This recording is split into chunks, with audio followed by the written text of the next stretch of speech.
గోదాదేవి ఈ పాశురంలో ఒక విశేషమైనటువంటి ప్రత్యేకమైనటువంటి ఆధ్యాత్మికమైనటువంటి మార్గంలో పయనిస్తూ ఉన్నటువంటి ఒక గోపికను ప్రబోధించి తమ గోష్ఠిలో చేర్చుకోవడం అనేటువంటిది కనిపిస్తుంది. గత పాశురంలో గోదాదేవి శ్రీరామచంద్రమూర్తికి సంబంధించినటువంటి స్మరణ చేసింది. మనత్తు కినియానై పాడవున్ని వాయి తెరవాయ్ అని. మనత్తు కినియాన్, మనసుకు ఆహ్లాదకరమైనటువంటి వాడు, తన గుణములతోటి తన యొక్క రూపంతో లోకములన్నింటినీ కూడా వశం చేసుకునేటువంటి ఒక గొప్ప మహనీయుడైనటువంటి రామచంద్రమూర్తిని మేమంతా కూడా గానం చేస్తున్నాము అని గత పాశురంలో చెప్పారు. అదేవిధంగా రామచంద్రమూర్తికి సంబంధించినటువంటి నామములను గానం చేస్తూ ఈ గోదాదేవి మొదలైనటువంటి సఖులంతా కూడా బయలుదేరి వస్తుంటే ఆ నామ సంకీర్తనను విన్నటువంటి ఈరోజు నిద్రలేపబడేటువంటి గోపిక తాను కూడా రామనామ సంకీర్తన చేస్తూ లోపల పరుండి ఉన్నది. కనుక ఈ పాశురంలో చాలా విశేషమైనటువంటి రీతిలో ఈ గోపికను నిద్రలేపడం కనిపిస్తుంది.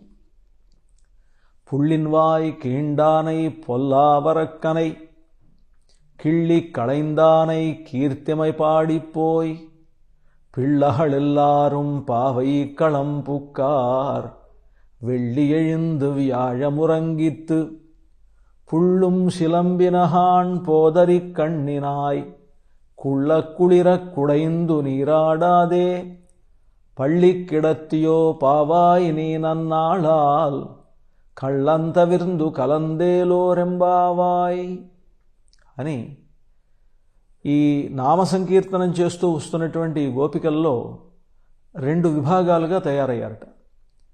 రామనామ సంకీర్తనం చేస్తుండేవాళ్ళు కొంతమంది అయితే, కొంతమంది గోపికలు ఎలా అనుకుంటున్నారంటే, మనం ప్రస్తుతం కృష్ణుడు అవతరించున్నటువంటి కాలంలో ద్వాపర యుగంలో ఉన్నాం కదా, మనం ఈరోజు ఈ వ్రతం కూడా చేస్తున్నది ఈ కృష్ణ పరమాత్మను పొందడం కోసమే కదా ఈ వ్రతం చేస్తున్నది.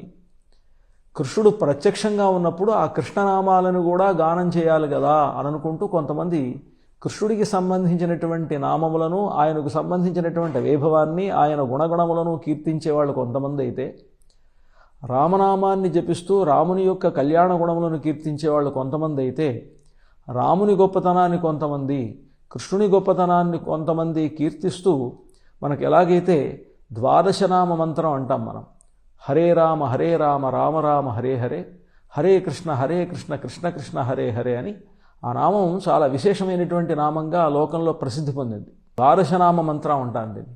ఈ మంత్రం మనకు కలి కల్మష నాశనం చేస్తుంది అని అంటారు. కనుక అటువంటి ఈ పవిత్రమైనటువంటి గానం ఎలాగైతే నడుస్తున్నదో అలాగా వీళ్ళు కూడా కొంతమంది రామనామ గానం చేసేవాళ్ళు, కొంతమంది కృష్ణనామ గానం చేసేవాళ్ళు ఈ విధంగా ఉండి ఆ గోపిక సన్నిధానానికి వెళ్ళారు. వెళ్ళి పుళ్ళిన్వాయ్ కీండానై, కృష్ణ పరమాత్మ పుళ్ళిన్వాయ్ కీండాన్, పుల్ అంటే ఇక్కడ బకాసురుడు అనమాట. బకాసుర రూపంలో వచ్చినటువంటి ఒక రాక్షసుణ్ణి ఆ బకము అంటే కొంగ, ఆ కొంగను గట్టిగా చీల్చేశాడు, రెండుగా చీల్చాడు కృష్ణ పరమాత్మ. పుళ్ళిన్వాయ్ కీండానై, ఆ బకాసురుడుగా వచ్చినటువంటి ఆ కొంగను రెండుగా చీల్చి పారేశాడు కృష్ణ పరమాత్మ అని కృష్ణుని వైభవాన్ని కొంతమంది గానం చేశారట.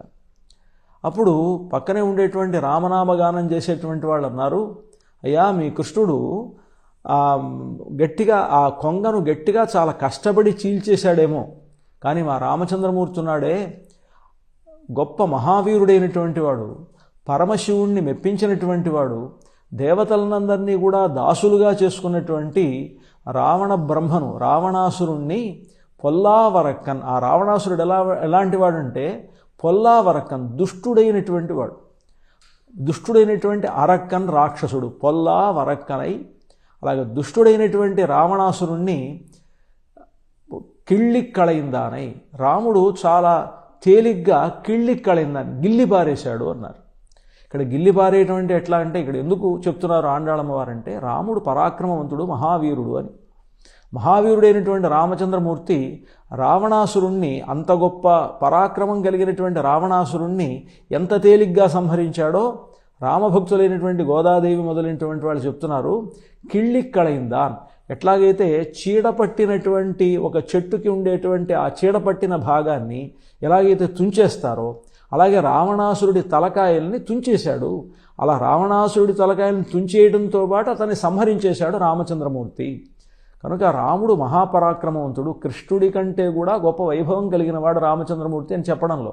అంటే కృష్ణుడు సామాన్యమైనటువంటి కొంగ రూపంలో వచ్చినటువంటి బకాసురుణ్ణి గట్టిగా చీల్చేస్తే, రామచంద్రుడు దేవతలను కూడా తన వశం చేసుకునేటువంటి రావణ అసురుణ్ణి కిళ్ళిక్కళైందాన్, చాలా తేలిగ్గా తుంచిపారేశాడు. కిళ్ళిక్కళైందానై కీర్తిమై పాడిపోయి. అలాగ రామచంద్రమూర్తి యొక్క నామగానాన్ని మేము కీర్తిస్తూ ఉన్నాము. కీర్తిమై పాడిపోయి అంటే లోపల ఉండేటువంటి గోపికన్నది బాగున్నది. మనం రామనామగానం చేసేవాళ్ళు కొంతమందిగా, కృష్ణనామగానం చేసేవాళ్ళు కొంతమందిగా గోపికలంతా కూడా ఇక్కడికి విచ్చేశారా అంటే విచ్చేశారు. పిళ్ళహళెల్లారం పావైక్కళం పుక్కారు, రావడమే కాదమ్మా, కొంతమంది మనమంతా కూడా వ్రతం చేయడానికని ఒక ప్రత్యేకమైనటువంటి ఒక స్థలాన్ని, సంకేత స్థలాన్ని మనం అనుకున్నాం కదా, ఆ సంకేత స్థలానికి వాళ్ళంతా కూడా పావైక్కళం, పావైక్కళం అంటే పావై అంటే వ్రతం, ఆ వ్రతం చేసేటువంటి కళం పుక్కార్, ఆ స్థలానికి వెళ్ళి ప్రవేశించారు.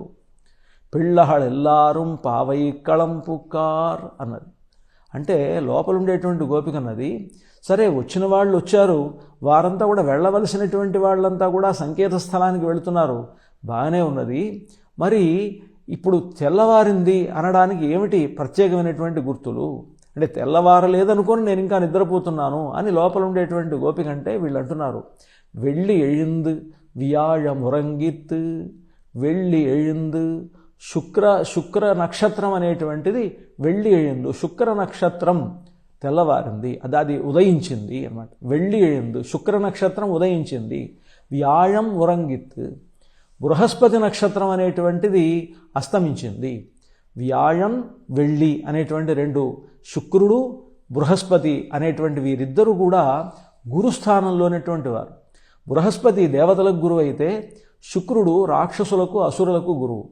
ఇక్కడ శుక్రుడు ఉదయించడం అనేటువంటిది తెల్లవారిందనటానికి గుర్తుగా నక్షత్రాల యొక్క పరిభాష తెలిసినటువంటి వాళ్ళు చెప్పేటువంటి మాట. బృహస్పతి అస్తమించడం, శుక్రుడు ఉదయించడం అనేటువంటివి జరిగింది. వెళ్ళి ఎందు యాഴమురంగిత్ అని చెప్తే ఆ మాత్రం దానివలన కూడా నేను తెల్లవారిందనడానికి నమ్మను అని లోపల గోపిక అంటే అప్పుడు వీరంటున్నారు, పుళ్ళుం శిలంబినహాన్. సరే, ఆ శుక్ర నక్షత్రం ఉదయించడం, బృహస్పతి నక్షత్రం అస్తమించడం అనేటువంటిది అది బాగా నక్షత్ర పరిజ్ఞానం కలిగిన వాళ్ళకి తెలుస్తుంది. అందరికీ తెలిసే విధంగా మేము చెప్తున్నాం. తెల్లవారిందనడానికి ఒకటే గుర్తు, పుళ్ళుం శిలంబినహాన్. ఆ పక్షులన్నీ కూడా అరుస్తూ అవన్నీ కూడా అవి ఆహారం సంపాదించుకోవడానికి ఆకాశం అంతా కూడా వ్యాపించి అక్కడక్కడికి అవన్నీ తిరుగుతున్నాయి. పుళ్ళుం శిలంబినహాన్ పోదరిక్కణ్ణినాయ్, ఓ అందమైనటువంటి నేత్ర సౌందర్యం కలదాన. ఇక్కడ పోదరిక్కణ్ణినాయ్ అంటే పుష్పమునందు ఒక పువ్వు ఉంటే ఆ పువ్వులో ఒక తుమ్మెద వాలితే ఎటువంటి అందం ఆ పుష్పానికి ఏర్పడుతుందో అటువంటి అందం కలిగినటువంటి నేత్రం అన్నమాట. ఇప్పుడు మన ఆ కళ్ళు ఎలా ఉంటాయంటే, కన్ను తెల్ల కనుబొమ్మ లోపల నల్ల కనుబొమ్మ ఉంటుంది కదా, అది ఎట్లాంటిదంటే కన్ను ఒక పువ్వులాగా ఉంటే, తామర పుష్పంలాగా ఉంటే, ఆ తామర పువ్వులోకి ఒక తుమ్మెద వాలినప్పుడు ఆ పుష్పానికి ఒక రకమైన అందం వస్తుంది. అదేవిధంగా మన తెల్ల కనుబొమ్మ మీద ఉండేటువంటి నల్ల కను గుడ్డు ఉన్నది, అది తుమ్మెదలాగా ఉన్నది. ఆ విధమైనటువంటి ఒక నేత్ర సౌందర్యంతో ప్రకాశించేటువంటి లోపల గోపిక కనుక ఆ గోపికను అంటున్నారు పోదరిక్కణ్ణినాయ్, అందమైనటువంటి తామర పువ్వు వంటి నేత్రం కలిగిన దాన. తామర పువ్వుపై తుమ్మెద వాలితే ఎటువంటి అందం ఉంటుందో అటువంటి సౌందర్యం కలిగినటువంటి నేత్రం కలిగినటువంటి ఓ గోపిక పోదరిక్కణ్ణినాయ్. కుళ్ళ కుళిర కుడయిందు నీరాడాదే పళ్ళిక్కిడత్తియో. ఓ గోపిక, నువ్వు ఇంకా నిద్రపోతున్నావే.